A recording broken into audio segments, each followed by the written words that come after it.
So I'm the only non-member of the Scatula family growing up, but there had to be one of us that stood up here. We've got in-laws, Kim and Clark, and myself. And we all have a relationship with Marty. Marty is, there's probably two words that I would use for Marty Scatula. One of them would be rock, and the other one would be fire.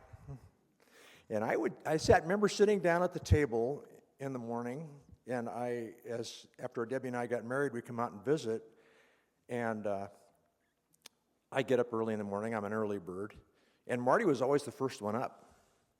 And we would sit down at the table, and she has, just like her daughter Debbie, has just penetrating eyes, just, fire. I just see fire in her, in the way that she talks and the way that she conducts herself. But she's solid. She's a rock too. She doesn't change.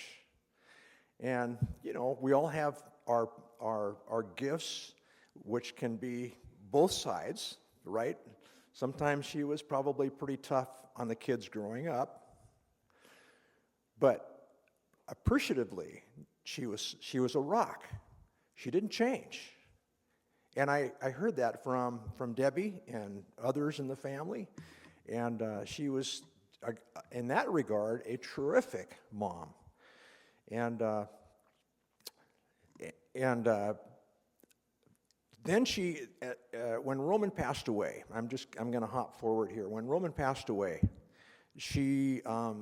the decision was made by the family to have Marty move out to Seattle with us in our small house. And so we prepared to have her live in the house, and she was experiencing dementia at that time, as you probably all know. She was struggling with dementia. And I think probably the first year, it was difficult in the regard that she was looking for Roman. In her dementia, she was always thinking that Roman would show up or be around.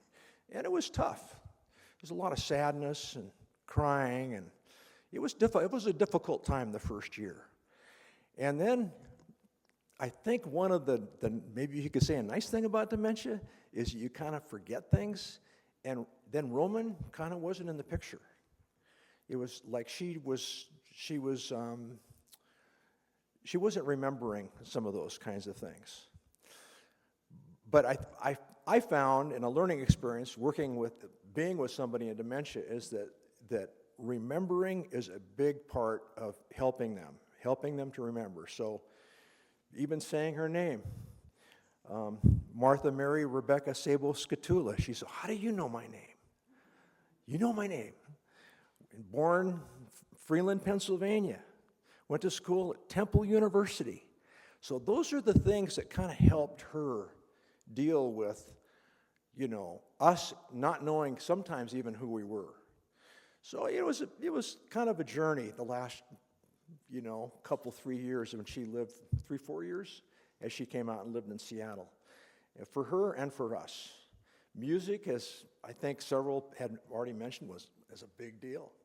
I think music's a big deal. Because somehow in our minds, I think it goes further into our brain or something, and she was able to remember those hymns, and we would sing. We sang a lot. And that seemed to lift her out of a lot of difficult times. Lastly, when we tucked her into bed, I oftentimes was present there, and the scripture that and if you were a good Sunday school kid, you memorized scripture. If you went to church when you were a kid, she memorized the 23rd Psalm. So she had that down by memory.